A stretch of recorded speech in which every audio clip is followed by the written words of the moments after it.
What's going on, everybody? How's everybody doing this afternoon? It is a little bit after 10 after 3. I apologize about the tardiness, but welcome back to HBCU tonight.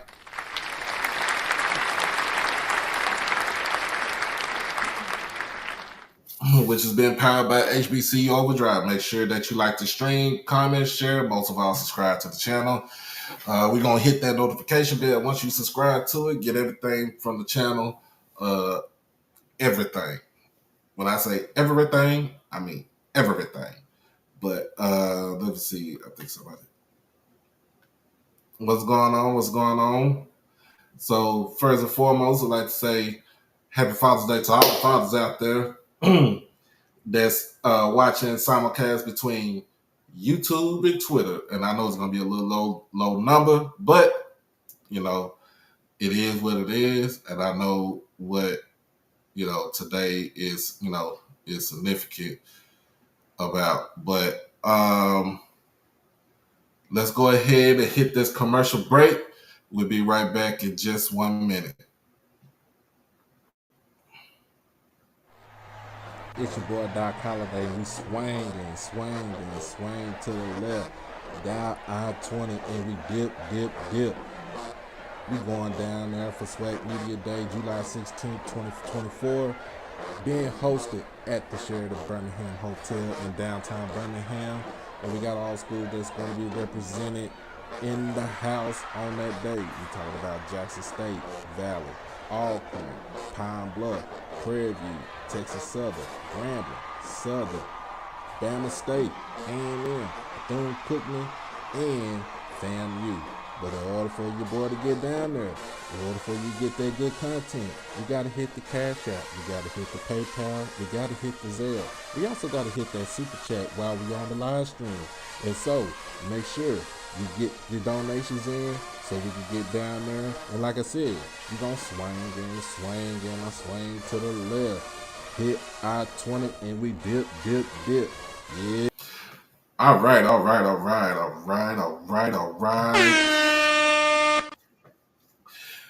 All right, so tomorrow is the last day for the 205, the Drive to 205 initiative.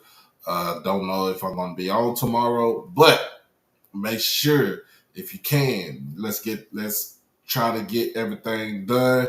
We $300 left into reaching our goal.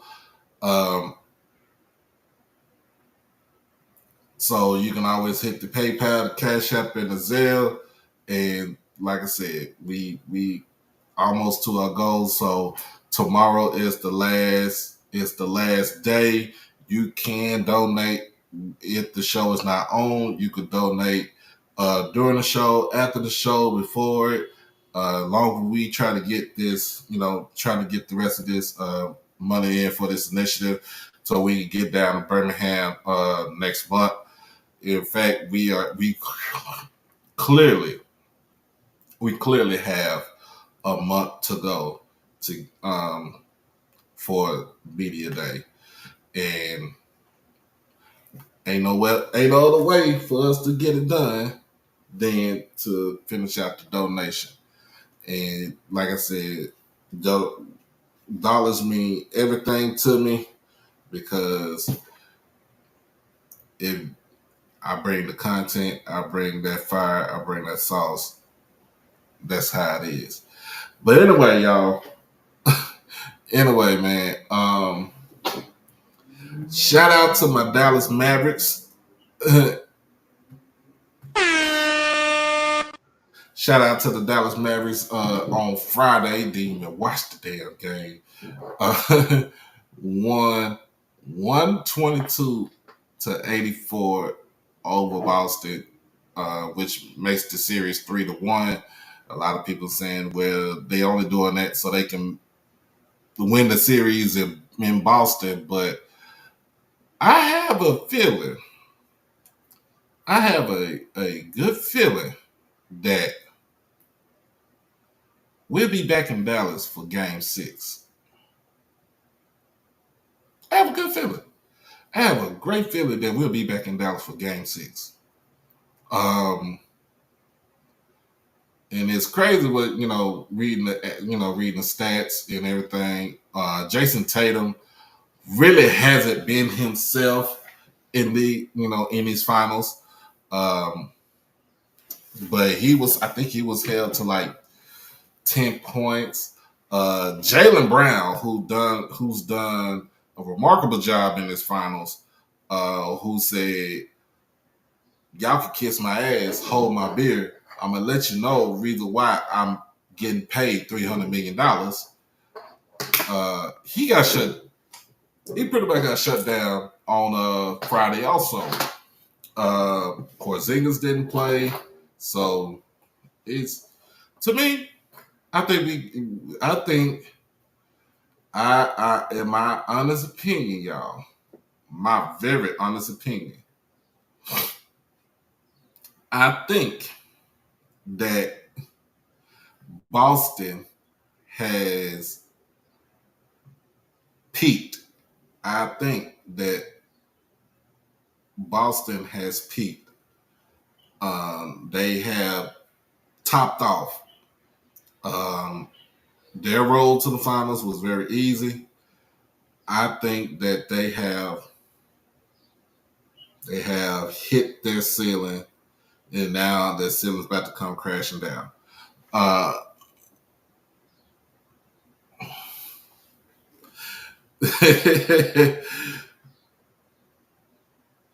Amen, sir. Amen. What's going on, Jeremiah?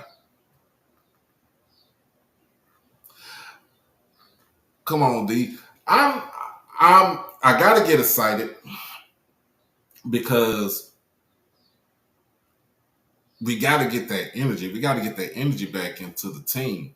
Shout out to Tim Hardaway Jr. for earning his damn $75 million, coming out the bench, shooting, scoring 15 points off of five 3-pointers. Um,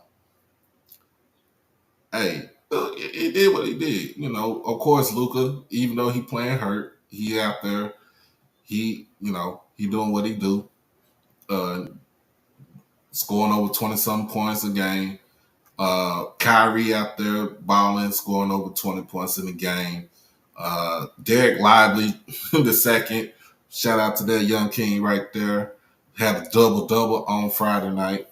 And so we'll see what we do on Monday, tomorrow in Boston. So we got to take this game in Boston to to get the series back to respectable. Um, uh, Appreciate you, Quay.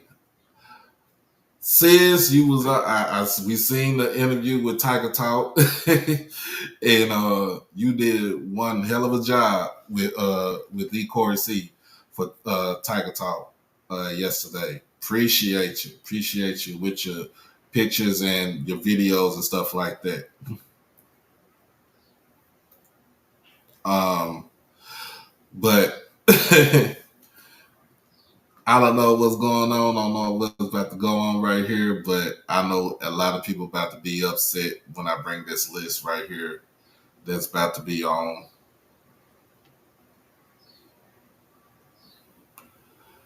Oh yeah, shout out to Tank Davis last night, putting folks to sleep, putting folks to sleep.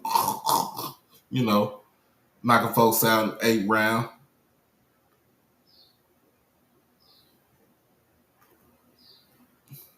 But yeah, shout out to Tank Davis. But hey, I seen some chirping though. Him and EJ, him and Earl Spence. I see them chirping. I think Spence said he ready for the comeback. I think he got to get. I think get he gonna go after Bud first, and then Bud Crawford, and then he gonna go after to Tank. Go after Tank Davis. I think he. I think he ready. I think he ready. But let's go ahead and get into this little old topic right here. So I'm about to switch this off right here. Uh,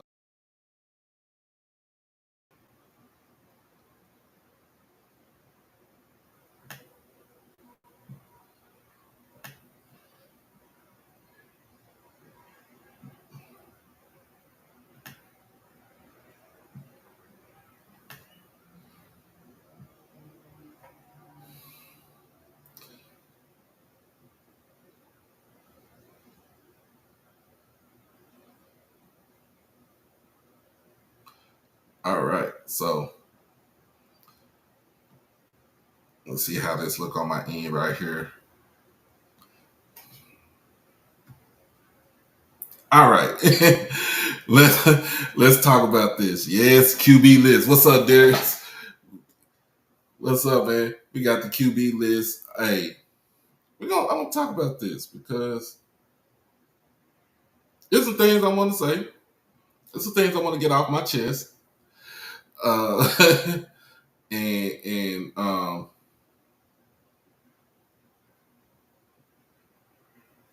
we gonna see what's up with this. And I'm gonna go ahead and put this banner right here. As y'all see, who made this list? This is the CFB Network Top 20 HBCU quarterbacks, and this list is pretty much made from CFB Network, which is on Twitter. So don't beat me up. Do not beat me up. I'm just a messenger. Happy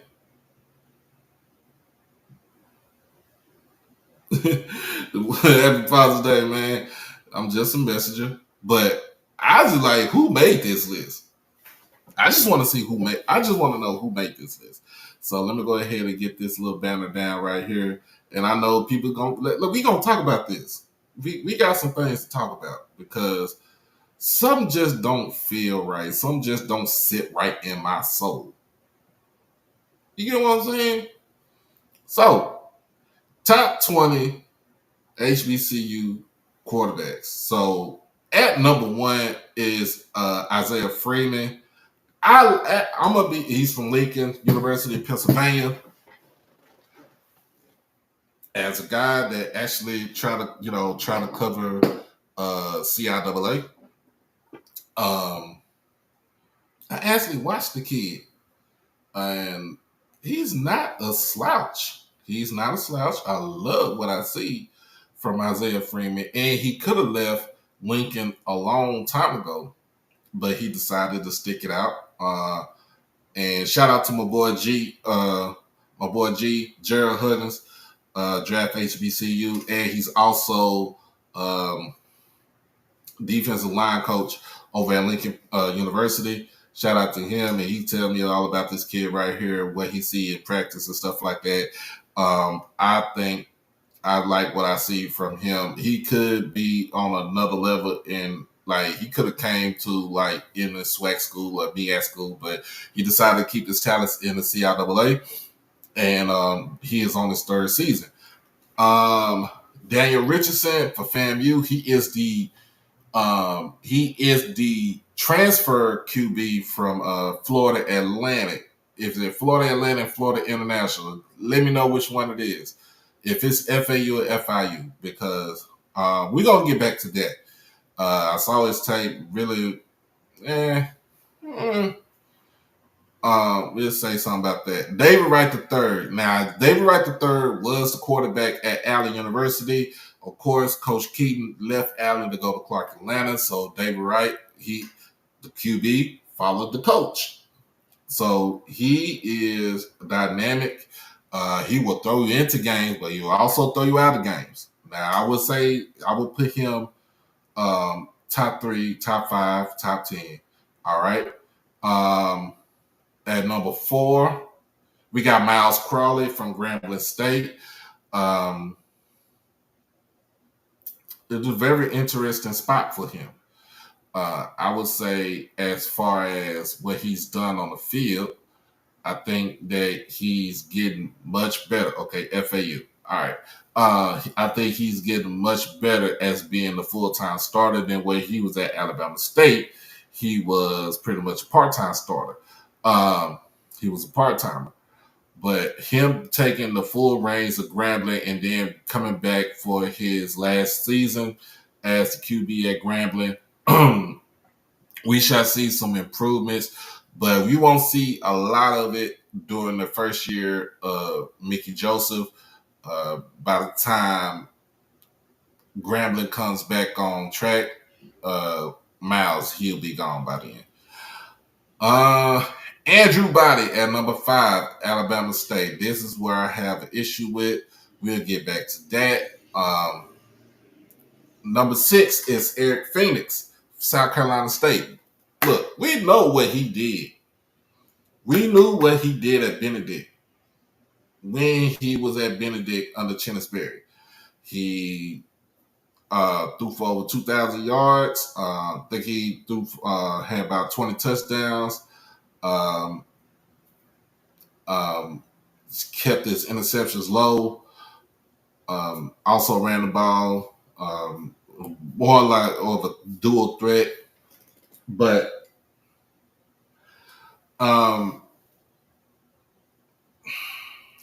he went to he transferred to Murray State. He sat. He was pretty much on the bench, which I feel like that was a joke. And then, soon as Coach Berry leaves Benedict, he took the job at South Carolina State. Buddy Pugh's successor, and pretty much he's like, "Look, I'm coming back home."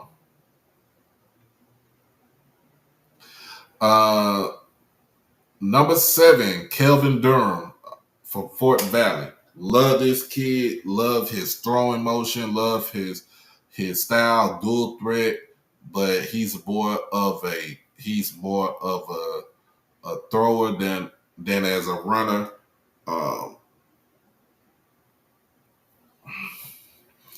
Had the Dirty Blue offense humming and going until they played Benedict, and Benedict kind of humbled them on national TV. But this kid is a gamer. I'm gonna just let you know he's a gamer. He was injured. In fact, in that same game, he was injured in that game. But at the end of the day, he finished playing. He stayed and played the whole game. Number 8, Justin Fomby from North Carolina A&T. I really don't know this kid. I got to see more film on him. So I would drop him out of the top 10. Number 9 is Jacobian Morgan, Jackson State. We saw what he did in limited action last season. Now, if he got a full season ahead of him now, and let's see how much he put up this year than what we saw from last year. Now, if he would have not, all the injuries that came across, that came towards him last season, if that didn't even happen, we would probably be talking about this kid throwing for over 25, maybe 3,000 yards, probably about 25 touchdowns. He's not an interception machine, so his interceptions are going to stay low, and then he probably ran for about 300-400 yards on the ground. People would say, somebody like Adrian Crook, who really don't know too much about football, he would say he's a pocket passer, but at the end of the day, he is more of a pro-style quarterback. And now, when it says pro-style quarterback, that doesn't mean that he just sit back in the pocket and just pick you apart. He's a pro-style quarterback because the style of play and the offense that we call is similar to what you see in the pros. So at the end of the day, he is a pro-style quarterback. So that doesn't mean that he's a pocket passer. It doesn't mean that he's a dual threat. I mean, he's a runner. He is a QB. And Adrian Crook, shout out. It ain't too much of a shout out. It's more of a he don't know what he's talking about. It's more tell him to put down the weed or whatever he's smoking. I don't want that. Christopher Zealous for Hampton rounds out the top 10. Now, Mr. Zealous is a nice quarterback. He can throw you into games again. He can throw you out of games. His issue is turnovers. So he is prone to throw the interception. But he is not prone to throw that deep ball because he will chunk it deep on you.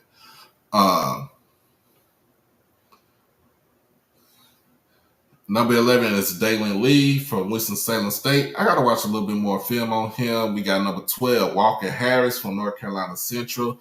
He's done a little bit, he had his first start in the Valley game, Circle City Classic. They're decent, um, in the time where Davis Richard was out injured.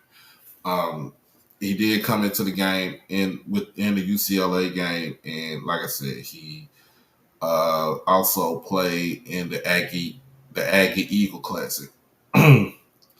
So we shall see with a whole full season under his belt. We shall see what happens. If you won't know what he's really about until they play the first game against Bama State. At number 13, Otto Coons from Norfolk State. I think Coons is good where he's at. I don't agree with moving him up or anything like that. I think he's basically where he's at. Who he's a gritty veteran who can throw, who can throw the intermediate pass. Now his issue is turnovers. His issue is turnovers. And that's like I said, I think he's in the right spot at number 13. Number 14 is Torrance Bardell for Langston. Now this is the kid I don't know too much about right now, but this Langston is NAIA. I will be watching.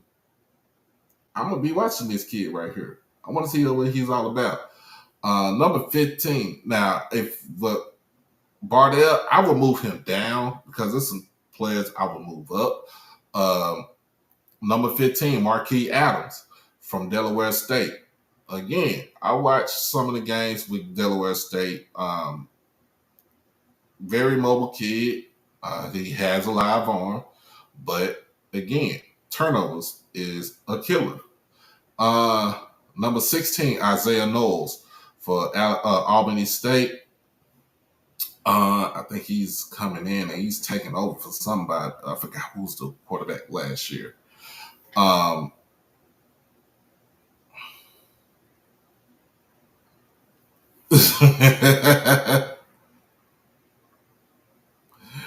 No Southern QB on this list. No. Number 17, Draylon Ellis from Tennessee State. I think Draylon, just off the strength of what he's done at TSU and at Austin Peay, I think he can be moved up from 17 to maybe number 10.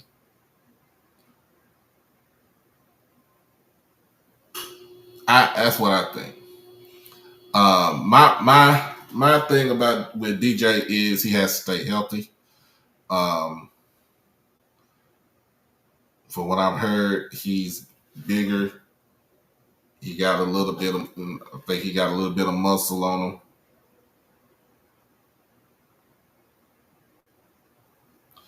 him. And let's see what it turns out to be for this season. Number 18, Jace Wilson, Texas Southern. Jace is the SWAC newcomer of the year. I feel like his name needs to be up a little bit more on this list than at number 18. Number 19, Isaiah Till from Bluefield State. Again, this is a CIAA team right here. This is somebody I have never seen or heard from. I have to make sure to watch him.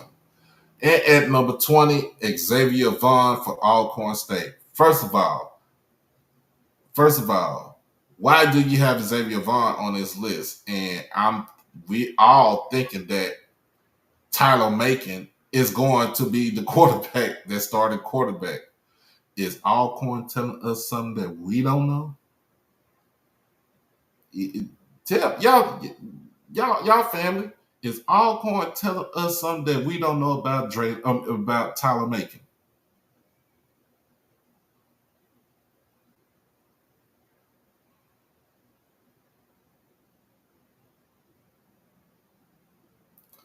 I just want to know. I just want to know is is Alcorn telling us something that we don't know?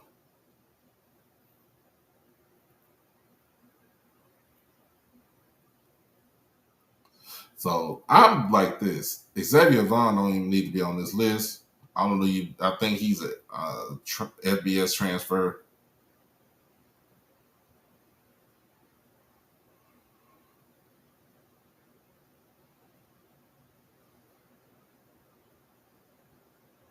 All right. So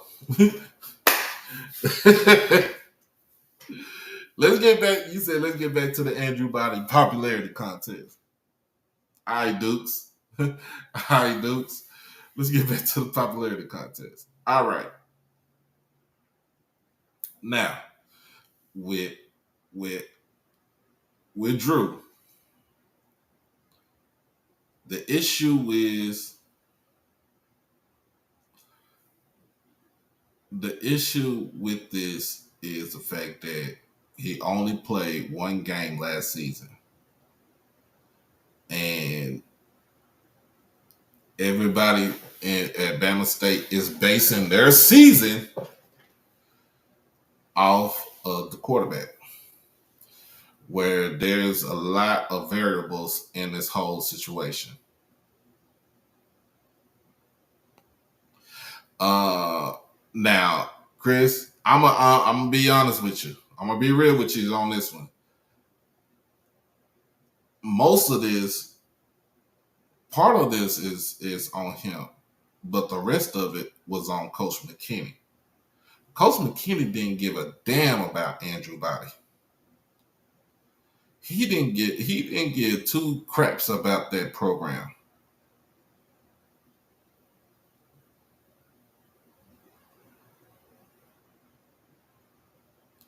He didn't give two craps about that program. So to put so I can't put all the blame on Drew.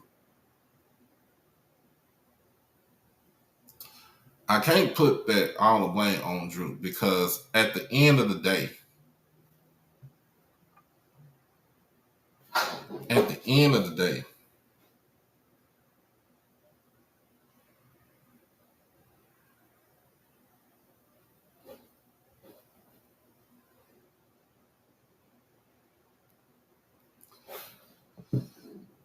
McKinney didn't give a damn about that program. Clarence McKinney did not care about that program. Clarence McKinney's head was still stuck being at Texas A&M. But you took over a program. You only won.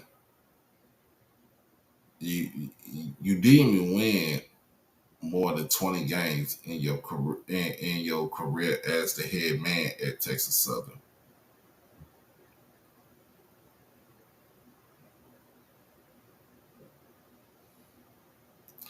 Yeah, he was under 60% as completion.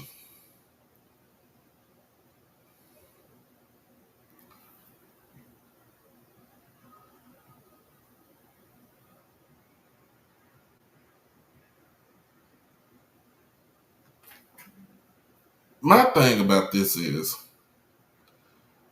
my thing about this is he he comes in, he's rated high, and really he really wasn't rated high to come to Texas Southern. He was like, I think he was like a 2-star coming out of Miller High School in Corpus Christi.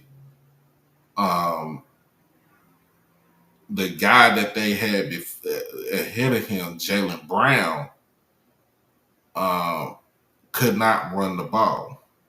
He was not as dynamic as what you see with Andrew Body. Um,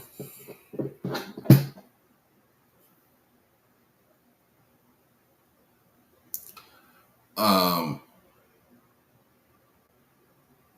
he get as a And for Andrew as a true freshman at Texas Southern as a true freshman, he gets thrown into the starting quarterback spot. I think 2 games into the season, either 2 or 3 games into the season. But he passed for over 2,000 yards. He ran for about 600 yards in his first year as a freshman. Uh,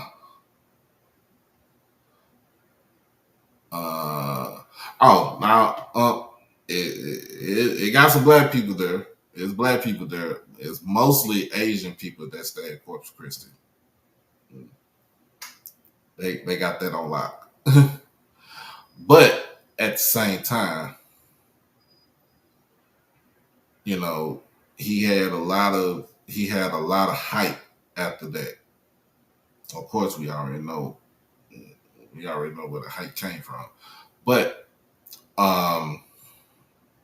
second year, his sophomore year, yes, sophomore year, everybody think he was trying to repeat for what he did. He regressed, not by a lot, but he had regressed. But when he regressed, the team started playing a little bit more, playing a little bit better because they had a chance. Remember, they had a chance to go to the SWAC championship game. All they had to do was beat Alabama A&M. We already know what happened after that. They had the lead. Guess what? He gets injured, season over with. All right? Season's over with. They don't go nowhere. He gets the surgery on the shoulder, and I think he had got it late because they wanted to see if it was going to heal on its own. I mean, he got surgery on his shoulder. He should have got it done in December instead of waiting till January. Now, this is the thing where it pisses me off about what McKinney did when he played. When McKinney did when he was the coach.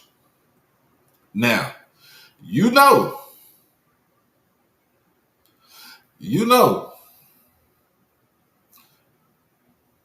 that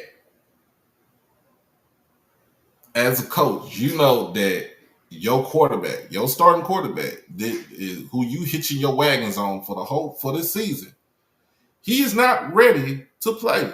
He is not ready to throw. He is not ready for contact. None of that stuff. Okay. Even if he said that I'm good, I'm ready to go and stuff like that, you as the head coach should have put your foot down and said, no, sit on the bench, wait till you get fully healed. Wait till you get fully healed from your injury. All right.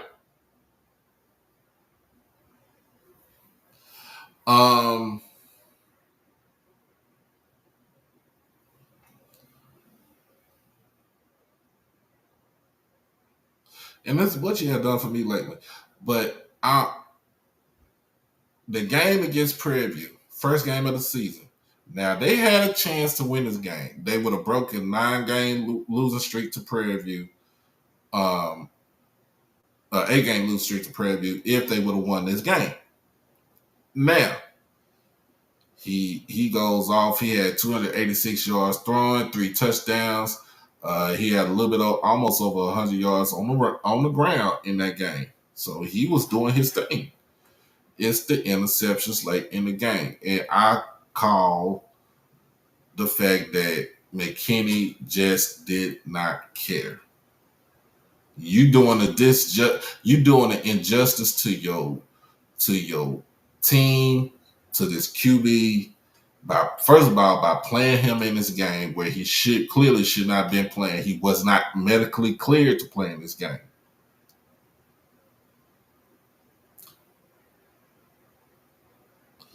So at the end of the day, you saw what happened. And to me, McKinney should have tailored the whole offense for Jace, knowing that Drew was not ready to play. He was not ready to play. So um, we shall see that first game of the season when they play North Carolina Central um, down in Miami at the OBC. We shall see when they play. Because at the end of the day, if however he take that first hit, if he get up from it, I think he gonna be good. If he stay down from it, if he folds like a paper, like a paper plate, Bama State might need to be they might need to have an APB on new QB.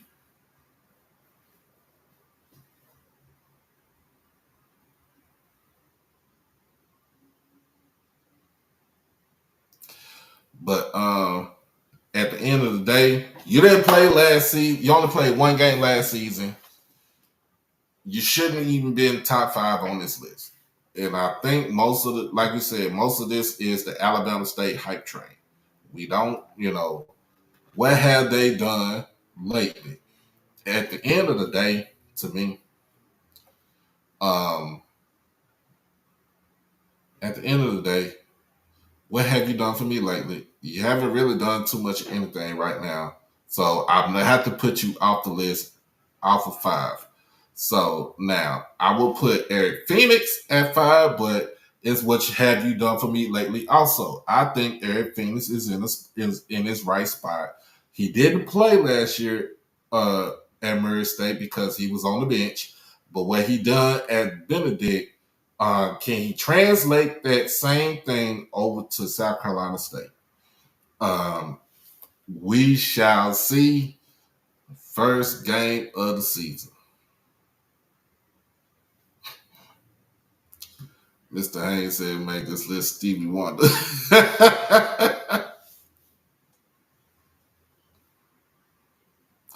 And that's a question. No, that's not a laughing matter. Do they got a backup QB? Do they have a backup QB? I don't know. I got to see when the final. I got to see when the final the media guys come out.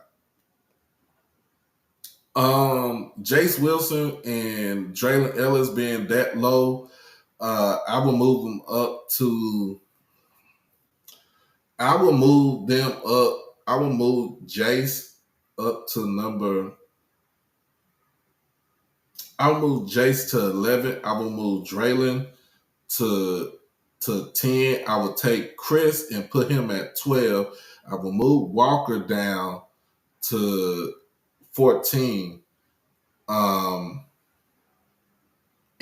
like I said, Xavier Vaughn, whoever the hell that is, he don't need to be on this list.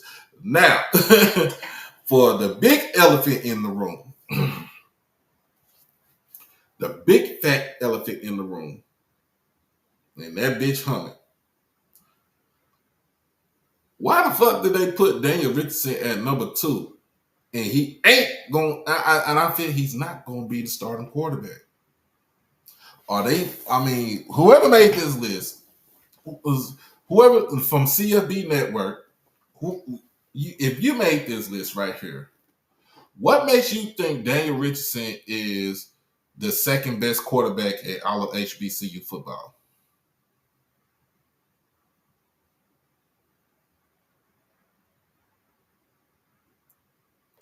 What Daniel Richardson at number 2 for Florida A&M? What makes you think that he is the best he is the second best quarterback in all of HBCU football?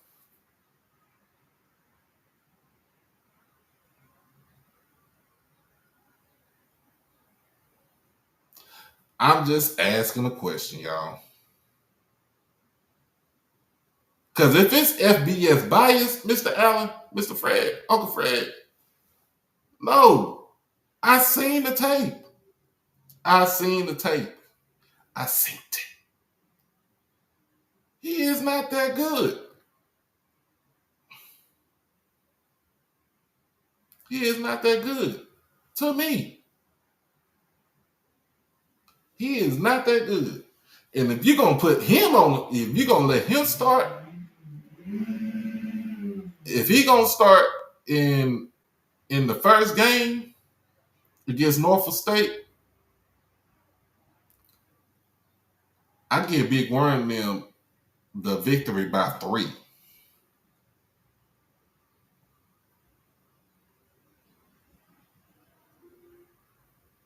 Cause see, at 2, I wouldn't even put him at 2. I would put David Wright at 2 for what he did at Allen.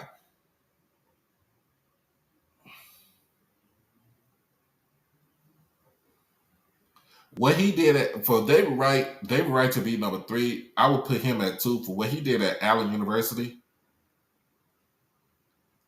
Threw for over 3,000 yards, had over 20 touchdowns.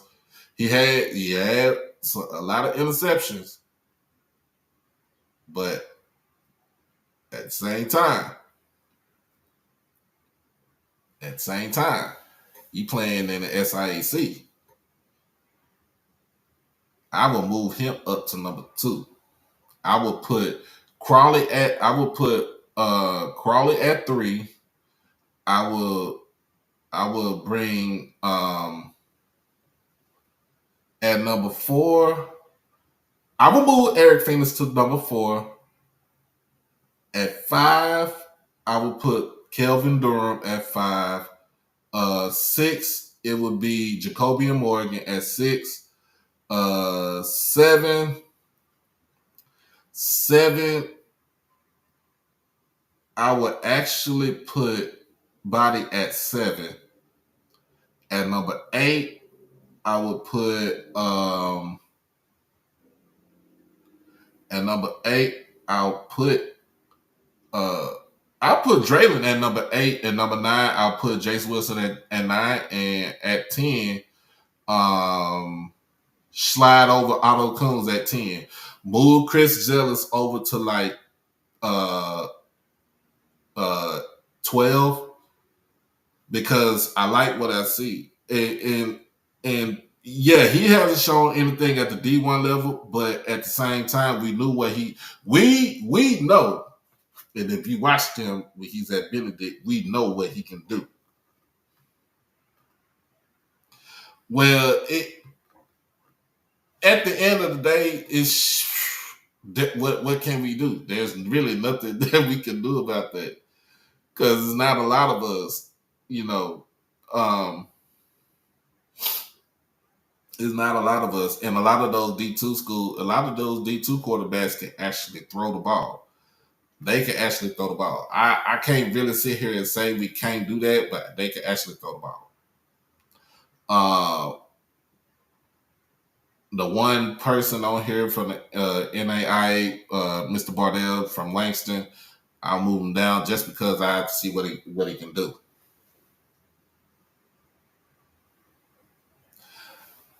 It's not saying I'm tripping about the other. I'm just saying, look, I'm just giving my opinion. I'm just sitting here giving my opinion. No shade or no nothing thrown at anybody, but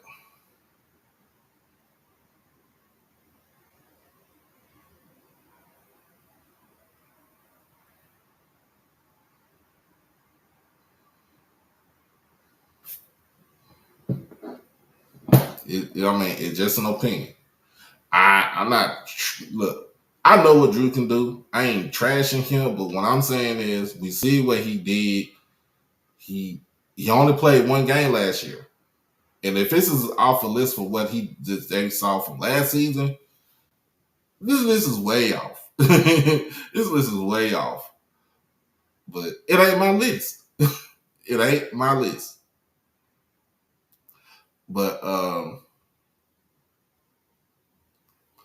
at the end of the day, it's some players that I'm looking at can be like Daniel Richardson to me at 2 should be at number 17 or 18. In fact, he shouldn't even be on this list at all.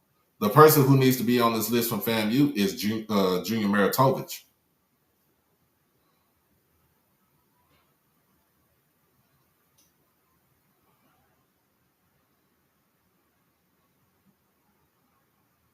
He shouldn't be on. I was about to say prayer. He shouldn't be on the list at all.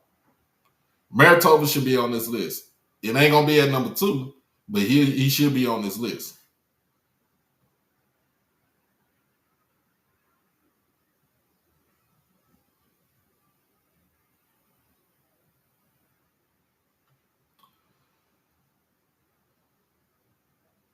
And then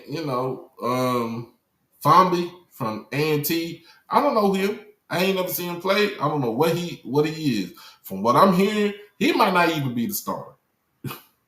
So you can take him off the list too.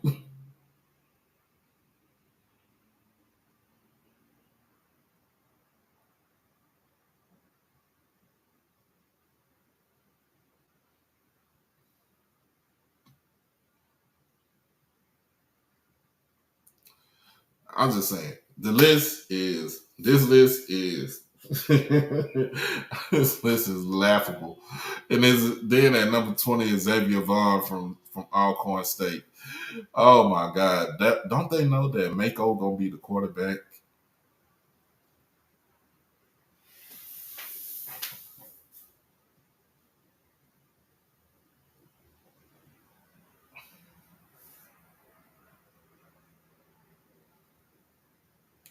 Like the stream and put up your money for for tomorrow, the last day of our initiative to send my black ass on down to Birmingham. Put your money where your mouth is, player.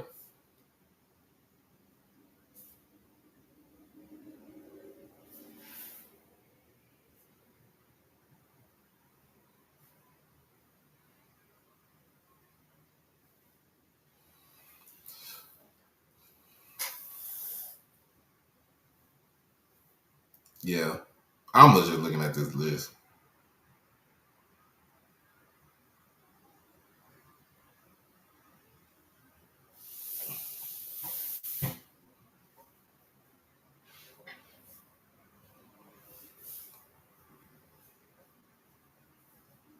Well, Chris, he got stats. It was just for one game.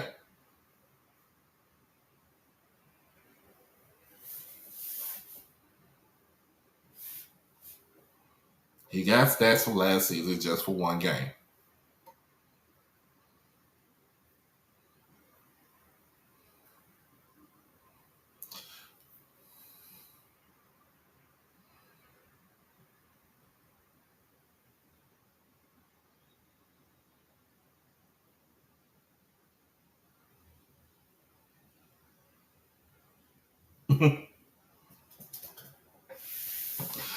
Boy, I knew everybody got something to say about this list. And if y'all want to join up on here, y'all can. But it is what it is. Make sure that you like the stream. Make sure you like stream. Make sure you comment, share, most of all, subscribe to the channel, y'all.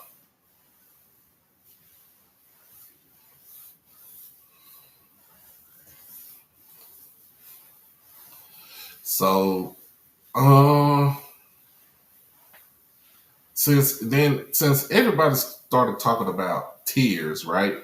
Tiers, where we put this team right here, where we place these teams right here, what's the superlative on this team right here.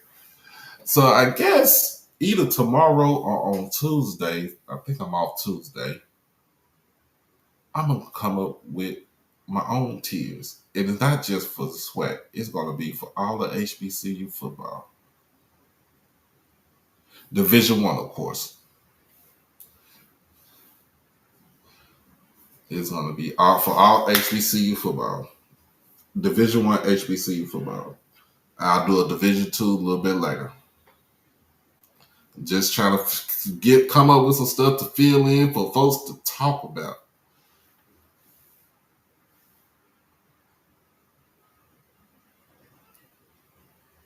But Craig, that game should look, Craig.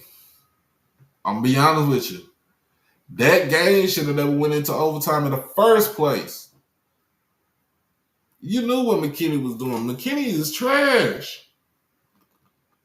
McKinney wasn't worried about that game. McKinney was worried about still getting that money from Texas A&M.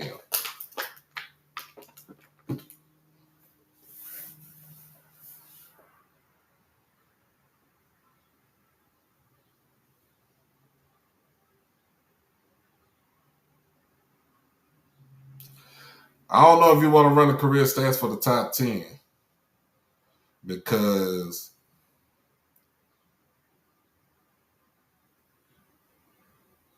oh, I got you. I got the Uncle Jamie. I don't think you want to run the career list for the top 10 on this list right here. You X out Daniel Richardson. Isaiah Freeman got 3 years in the whole system. He got more yards than he got more passing yards than Drew. David Wright definitely got more passing yards than Drew. Uh, Miles got less than Drew. Eric Fina spent 2 years at Benedict. He got a little bit more than what Drew got. Kelvin Durant, surely he's in the 3rd year of his program.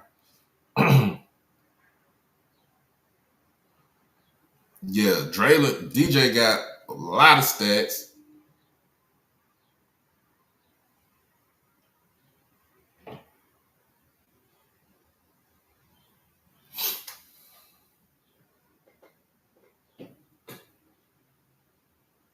And Otto Kuhn got stats too. Otto Kuhn got stats too. So if, let's get to it.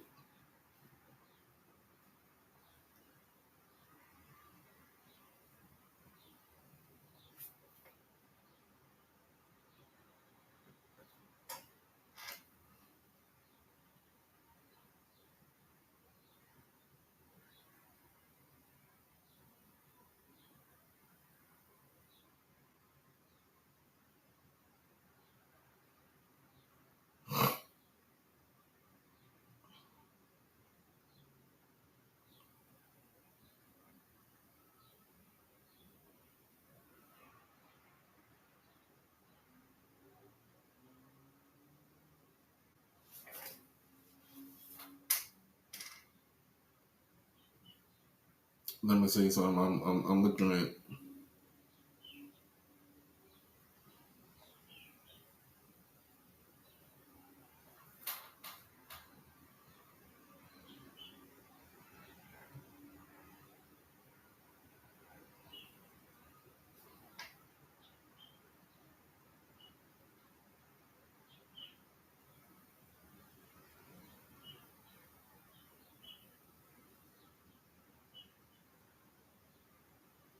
Dang, Norfolk State got their roster up for 2024 already.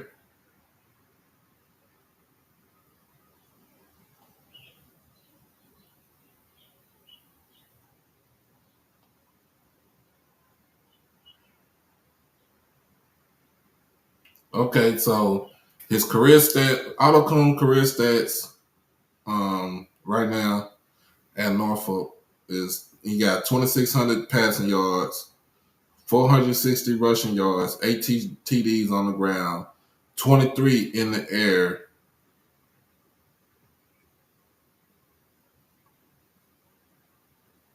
That's 2 years. Okay, so Drew got him beat right here. All right, then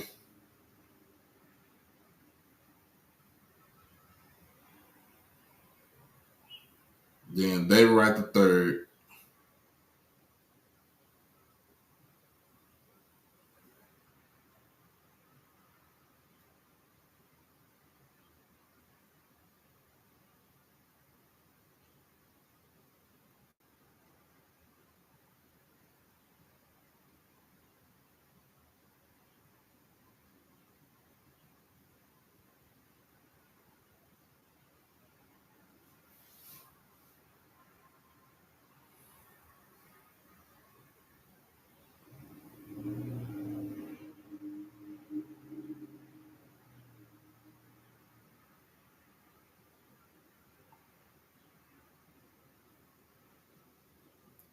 So I'm looking at the stats, y'all. That's the reason why I'm taking me a minute.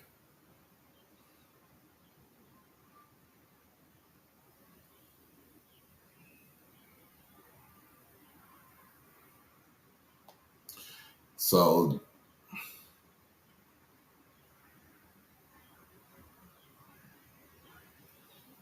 David Wright the third, his stats blows out blows out Drew stats. David Wright III threw for 66,823 yards. He has 48 touchdowns passing. He only ran the ball for 521 yards, and he has 8 touchdowns on the ground. So in total, David Wright has over almost 7,400 yards of total offense, and that's on the Division II level. It's not down talking. I'm just saying his stats are better than Drew's stats right now. Isaiah Freeman.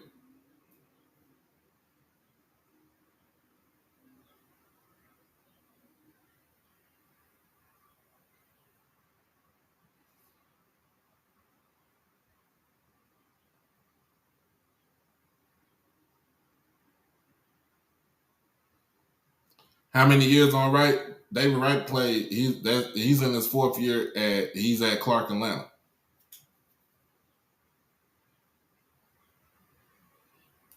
Isaiah Freeman. Isaiah Freeman's first year was last year. I think most of this stuff ain't updated, but I got to see what his stats is. But I knew he threw for more than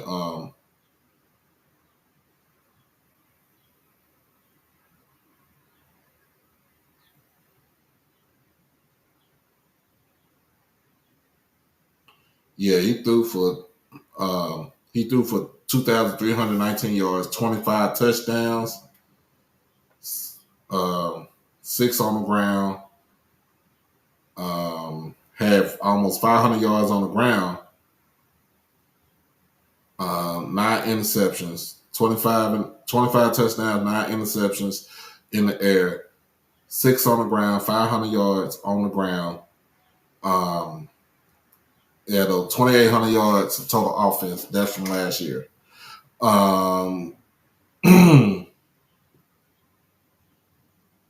the end of the day, to me, what I'm saying is, but when you say 4 versus 2, 4 means David Wright being in the same system for 4 straight years. And if you really gotta, gonna keep it a buck with you, man. Drew played 1 game last season, so that game counts for him for last season.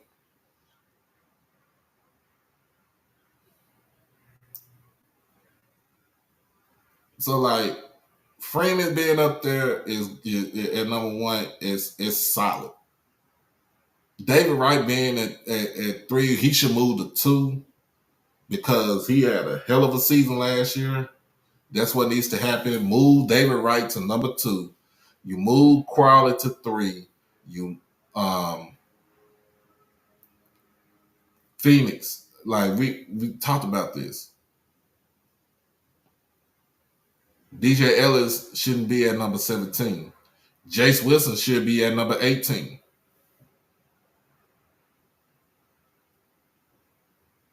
Daniel Richardson shouldn't be on this list at all. Xavier Vaughn shouldn't be on this list at all. Justin Fomby shouldn't be on this list at all.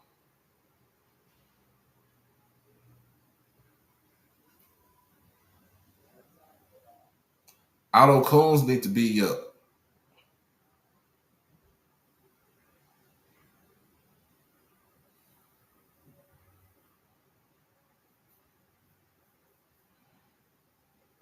So at the end of the day,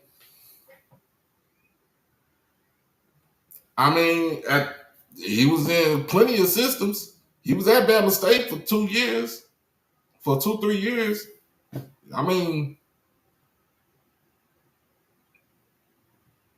But at the end of the day, Drew was in one system for the whole time he was at Texas Southern.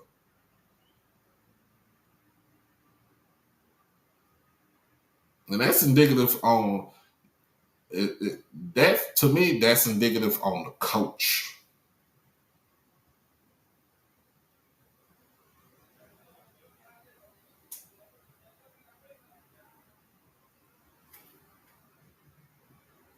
And it's good. We could talk about this. That's something that we all can talk about. That's something that we got that we can sit here and say, hey man, I got a lot of questions about that. Talk to you about number 9. Number 9 didn't even play half a season. We talking about J-Bo. He didn't play. He only played 6 games.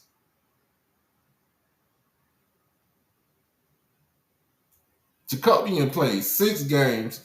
He did all that stuff in 6 games.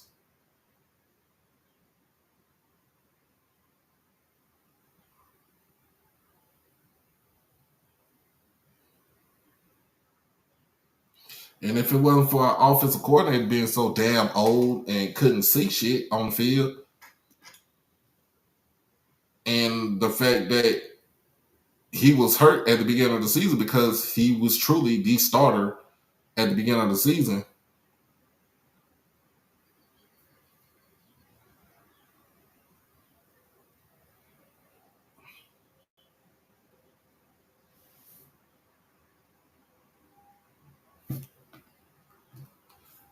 Hey, Uncle is I'm about to work on that. I'm gonna probably work on that tomorrow.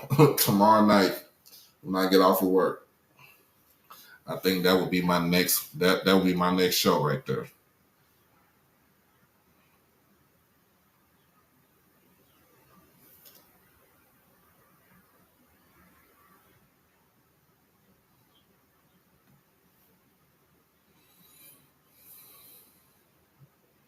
But at the end of the day, that's what I got right there.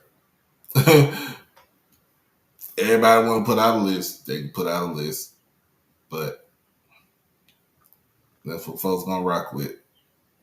Um, be right back after this break.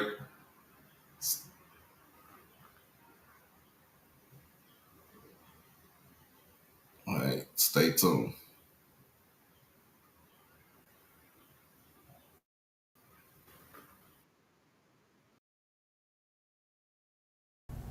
It's your boy Doc Holliday. Become a subscriber on HBCU Overdrive on YouTube, and you can follow me on all social media platforms at HBCU_Overdrive on Twitter and Instagram. You can catch me on TikTok at Holiday1925 and on Facebook under my real name, David E. Smith Douglas. Also, when you become an exclusive family member, you get all the membership perks. You get all the exclusive members only videos, early access to new videos, member shoutouts, and members only live chats. And also, you can get birthday shoutouts on here and win member when you become a subscriber. You can also hit the donation to the Cash App at HBCU Overdrive. You can hit the PayPal David Smith 1925, and you can hit the Zelle David E. Smith 30 at gmail.com. Remember, All right, we back, y'all. We are back. We are back. We are back. And look, man, I told you I'm gonna be on here that long, but all right, man. It is Father's Day. It's our day today, y'all. It is our day. No bitter baby mamas, no mean ex-spouses. It's our day. Um, uh, but first and foremost, to the folks that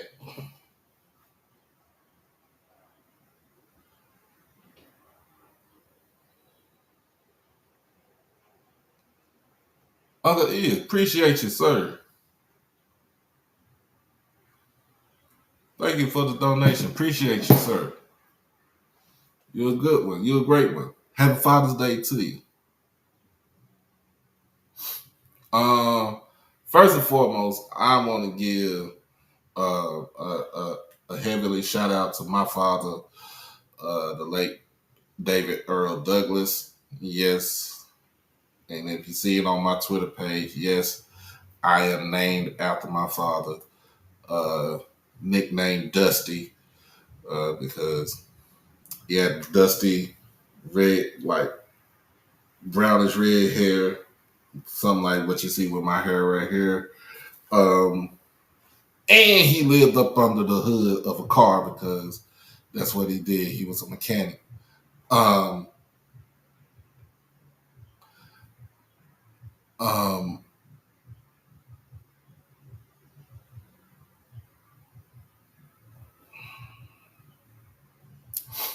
uh, I, if you don't know, I mean, for those who know, I mean, for those who know, and for those who are new to the channel and the show, my father passed away when I was 9 years old. Um, um, Buried out in East Texas in Kilgore. Visit him, try to visit him whenever I can, especially when I make my way towards Mississippi, and any other time I go out east on I-20. Um, for him to give me life along with my mama. But for him to just uh, be here at in this short period of time, I'm not gonna take nothing away from it. For what he had done for me, uh, I'm truly blessed that um, I am truly blessed that um,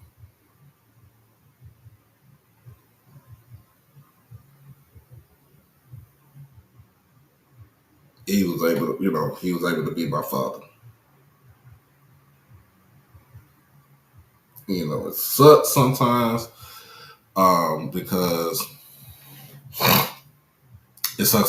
because I don't, I see people with their dads and stuff like that, and just be I just be wishing that he was here and see what I'm doing and stuff like that. But like I said, God made no mistake in calling him home. Um, and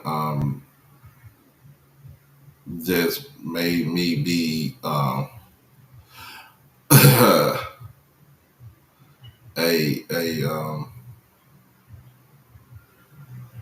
better father to my kids, um, to my girls, Desiree and Peyton. Um, and it's crazy that I tell people this story. Like with my oldest child Desiree. Um, she is not mine biologically, but ever since before she even came out of the womb, I've always said that's my baby, that's my child, that's my girl right there. And I kept my promise on everything that I've done for her. Um, in these 22 and a half years, she has made me a father. Um, she has done some, remarkable things. You know, she's a COVID graduate, high school from Lamar High School in Arlington. She tried to do Texas Women's University, but COVID messed it up for her. But she's trying to blaze her own path and blaze her own trail in being an adult.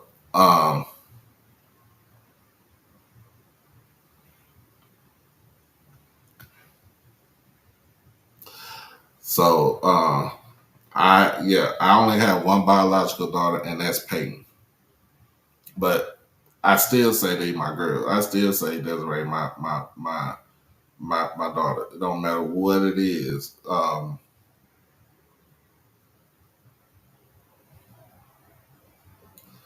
Uh, but even with my youngest daughter, I, y'all just don't understand. I'm gonna tell y'all just don't understand. So, mm, um, you just don't understand when my ex wife, well, we wasn't married at the time. She was my fiance, but when she was pregnant with Peyton, I'm thinking that I'm gonna have myself. I'm gonna have a boy. I've always said this. I've wanted, to have a boy. Uh, appreciate you for the $25 donation, Tonyo. I want to have a boy. I want it is like that's what I wanted. Appreciate you, bro. Uh, and going into the sonogram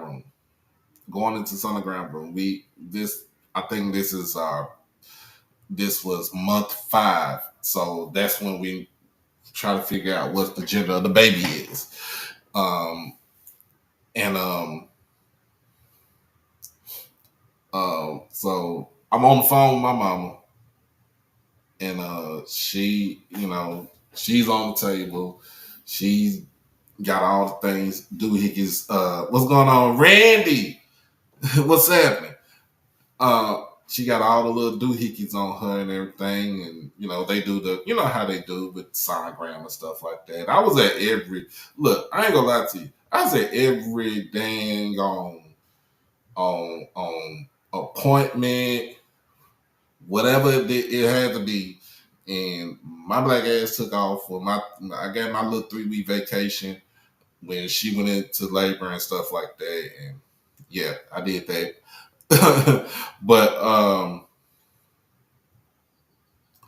uh how about, so I'm on the phone, and the tech, she was just going through, she just makes sure everything's fine, make sure all the limbs and stuff like that is cool and stuff. And she was just trying to make sure that um heart beating and brain function and stuff like that, everything was cool. So I'm on the phone. I'm like, ooh, mama, I'm about to, hey, we gonna have a boy. I think we're gonna be a boy. I don't know what anybody else talking about. It gonna be like I'm on the phone with my mom. I'm like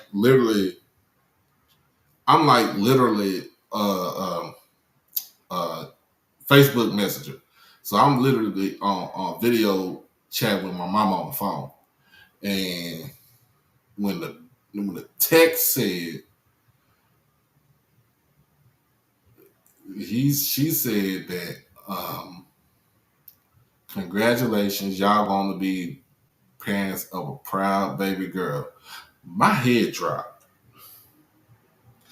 My head dropped because I was like, I wanted a boy. And I started crying. And my mama was talking to my ex-wife at the time. She was like, she's like, what's wrong with, she called me by my nickname. She's like, what's wrong with Scooter? And ex-wife was like, he really wanted a boy. And so I don't know. I'm like, okay, well, shoot, might well. I got a girl.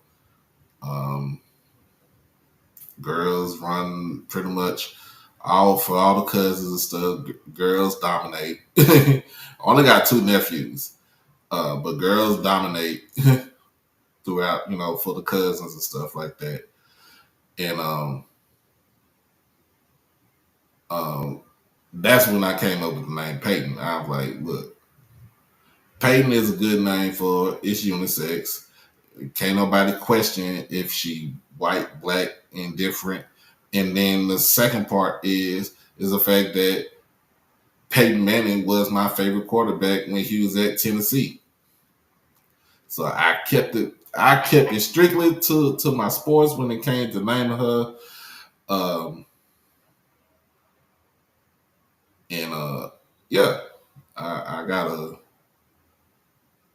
I got a handful with her. Um, but being a father does not change me one does not change me one bit. uh,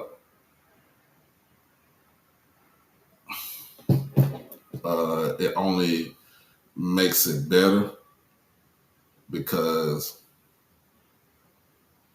who can say that their name was they got their name after um, a football player. Oh man, oh man. Look, I want to thank all the fathers on here. I want to thank all the uncles on here, the brothers on here, man. Um, the grandfathers on here. If you got a grandson, I ain't saying that you do, but if you do, you got grandkids. It's all good. Um, um, First and foremost, my HBCU uncles, uh, Israel Carey, Uncle Sid, Mr. Campbell. Um,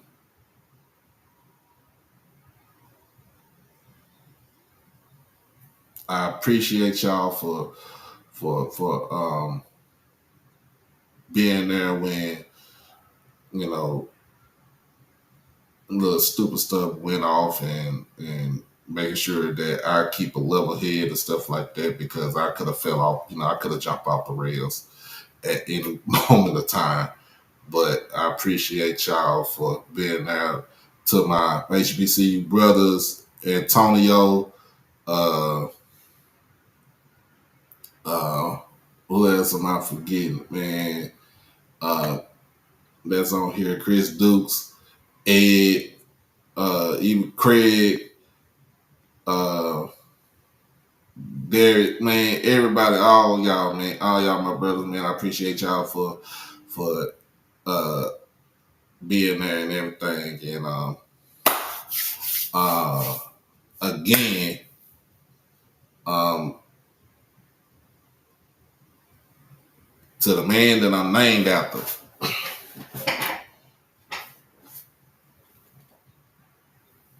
to the man that I'm named after.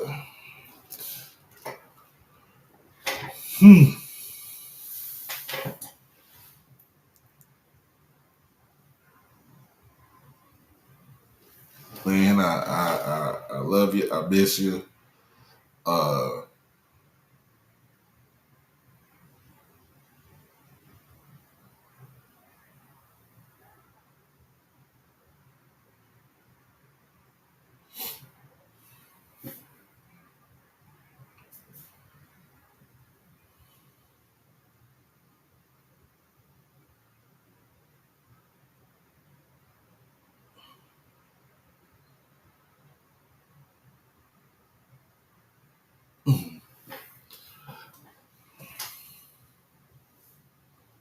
uh,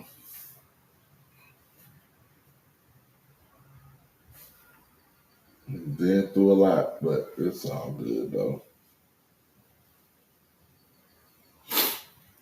It's all good.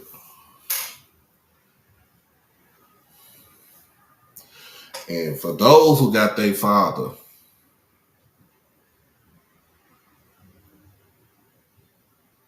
not Dirt, Dusty. The last name Douglas. uh,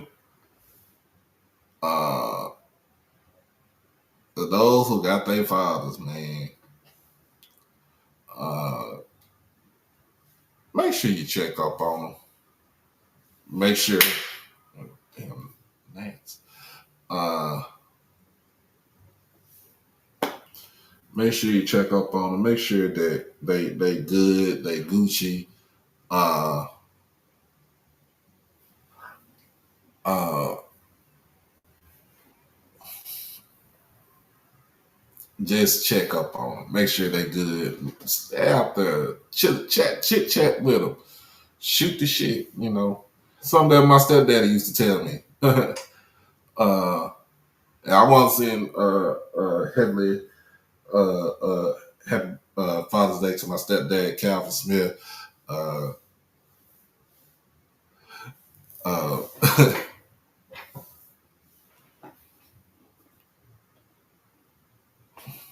um, yeah, I want to send one out there to my Uncle Floyd. You know, we celebrated his birthday last Saturday, and it's Father's Day, so I'm gonna hit him up when I get out this live and hit him up and tell him Happy Father's Day. Uh, uh, I already told my cousin who got kids Happy Father's Day. So yeah, it's a whole family affair. My big sister called me. Uh, she's like, well, bro, Happy Father's Day. I'm about to send you $20. All right. uh,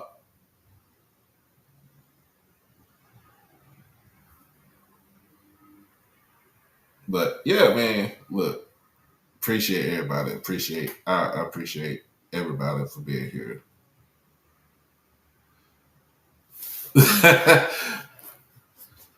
Hey, my dad is East Texas all the way through.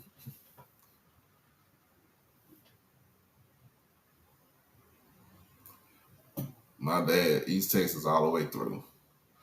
Uh, yeah, and it's a side of me that some people just don't see all the time. Um, but y'all see what Uncle E say. Make sure he said he look. Y'all see what he said. He ain't, Uncle E's ain't stutter.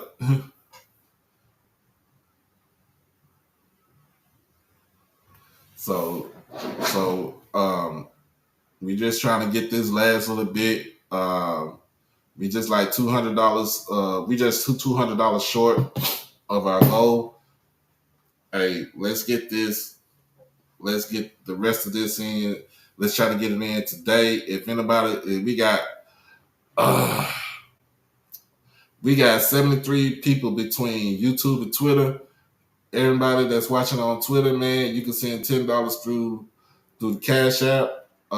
Just read the ticker on below. It'll tell you everything about where to send the money to: Cash App, PayPal, Zelle. Cause we at the finish line, y'all.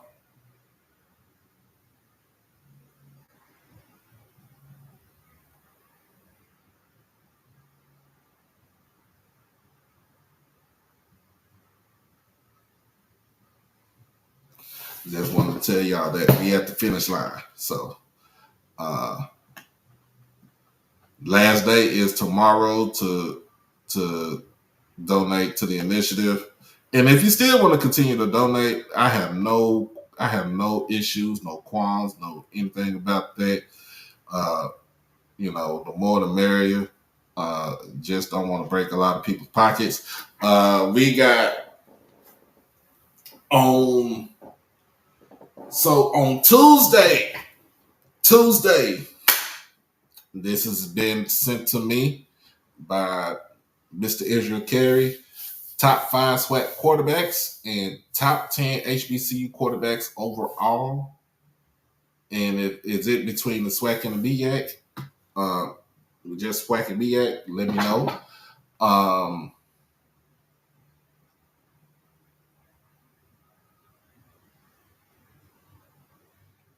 Appreciate you, Uncle Fred. uh, appreciate you, sir. Um, we got that, and then that's on the 18th. And then on the 19th, I'll see if I got to work on that day. In fact, let me check on my schedule. Let me check my schedule.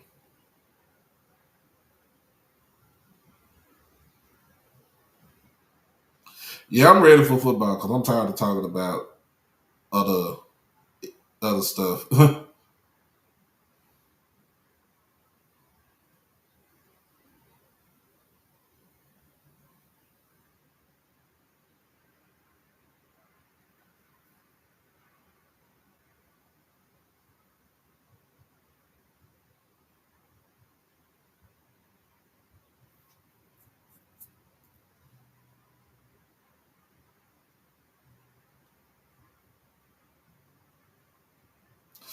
Well, I work on Tuesday.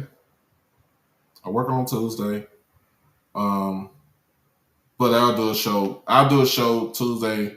I'll do a show Tuesday afternoon around 12 as always. And then on Wednesday is Juneteenth.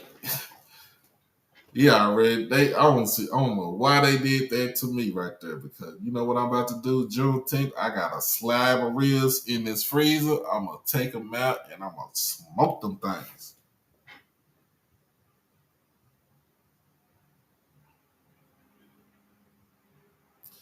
Me at Media Day in Norfolk, Mr. Haynes, Uncle Russ. Damn. Give me the date. Give me the date for me at Media Day. And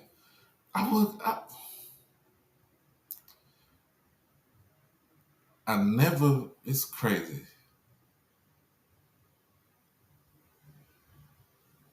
Have I been to Norfolk?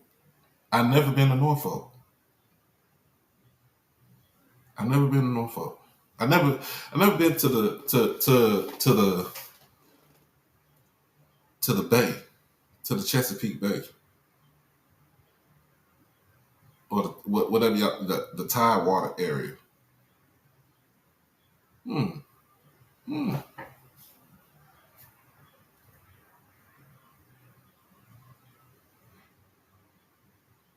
I ain't even cooked it yet. It's still in the freezer. I'm talking about for Juneteenth.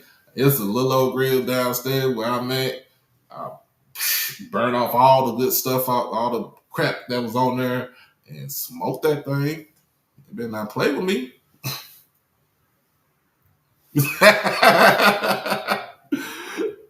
Hey, you said don't don't follow the BA trap. Hey man, if I'm covering all HBCU football, I gotta follow that trap some way somehow. Uh,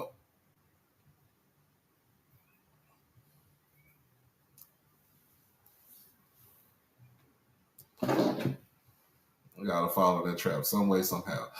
But yeah, we got Juneteenth, and you know that is now it's a federal holiday, but back then it was straight up. It was just straight up Texas holiday. Uh,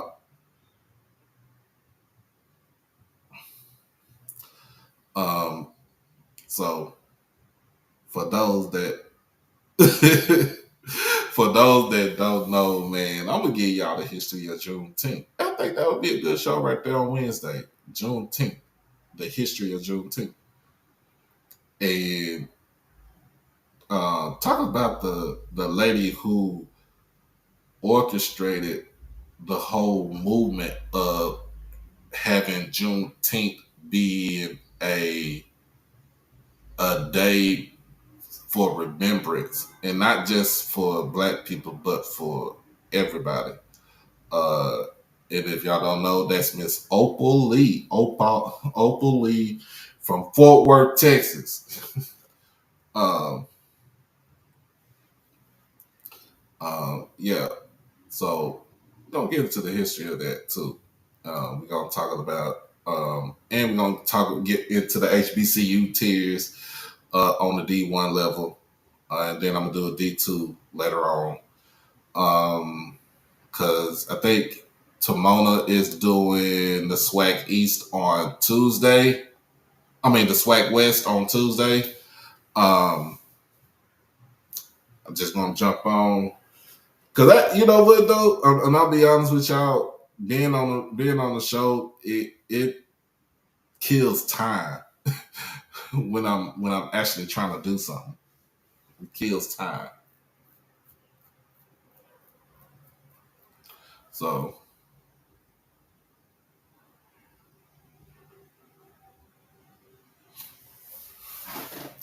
but yeah, it does kill time. Like it was funny because yeah, you know about Opal Lee shoot from Fort Worth. Yeah, lady, 97 years old. And a good thing too, they just so her the land that her house was sitting on in Fort Worth got taken by the city. So I forgot what the organization was. They built the house. They built a house on top where her old house was at, but they built it in uh, in resemblance of her old house, and they had an open house. They had a house ceremony, dedication, and everything for her. So she has her house back. Uh, yeah. And last this hit me. This kind of hit me the other day, and I didn't even know about this. Last but not least, I want to give my condolences to a legend here in Texas, also in Fort Worth, Stop Six legend, um, Coach Robert Hughes, passed away last week. I think he was in his 90s, uh, either 80s or 90s, but he passed away last week. And if you don't know anything about Robert Hughes, he first of all, he's a graduate of Texas Southern. If I'm not mistaken, he's a graduate of Texas Southern University. Uh,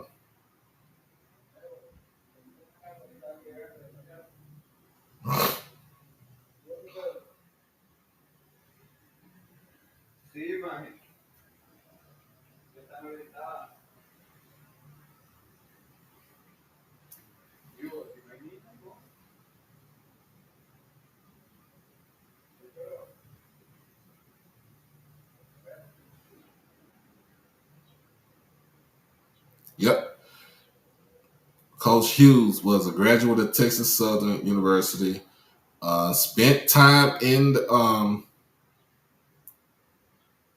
Spent time in the Army after he left high school.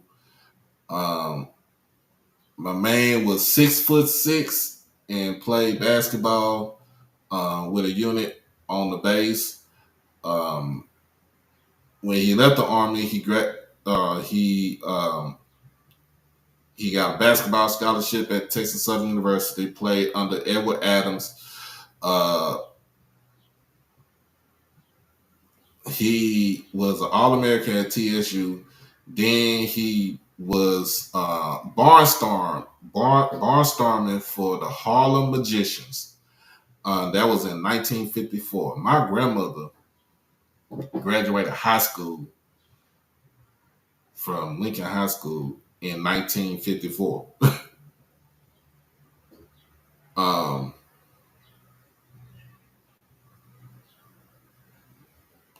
hey, Mr. Haynes, send me some of that food over this way. I'll give you my address. And then he was picked up in the supplemental draft for the Boston Celtics in 1955. He met his wife um, in 1955 and been together ever since. Um,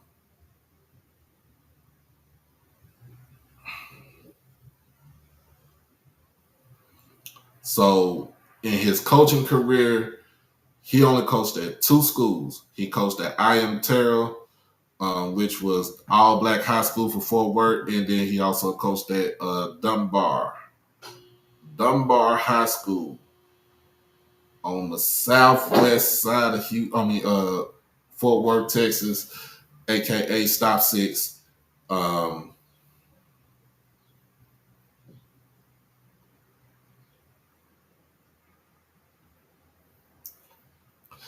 um, Man won 3 PVIL state championships. And if you don't know what the PVIL, that is the Prairie View Interscholastic League. That was the all-black governing body for the black high schools in the state of Texas. And that was during segregation. And then they ended up segregation ended, and it took a while for segregation in Texas. Because remember, segregation ended with Brown versus Board of Education, and it took an extra 15, 16 years for it to end. I am told they tore the school down. They shut. They didn't tear it down, but they shut the school down in 1973. He ends up going over to Fort Worth Dunbar, and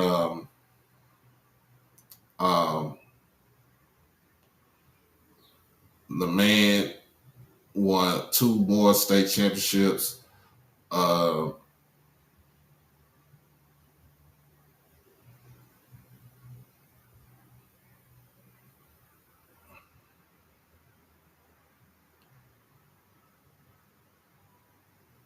But he did so. Dunbar, he won 2 state titles, finished as state runner-up 3 times, and took the team to the Final Four 12 times between 1977 and 2003, including 10 Final Fours in a 17-year run between 77 and 1993. My man was on it. He only had 1 assistant coach who retired with Coach Hughes in 2005.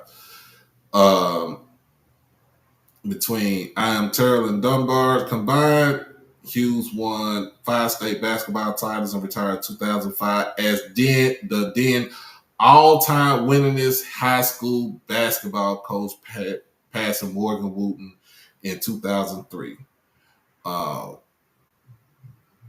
We talking about the main. I'm gonna watch that too.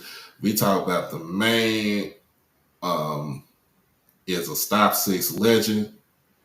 Let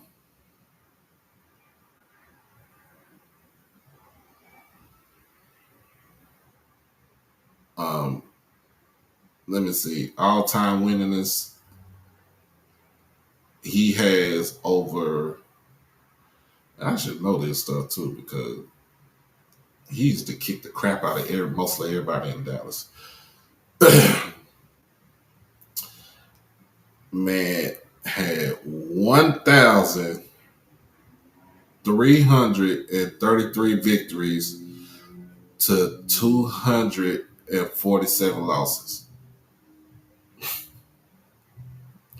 Tell me where they do that at. We talk about 5-time state champion, Texas Basketball Hall of Fame inductee, High School Basketball Hall of Fame inductee,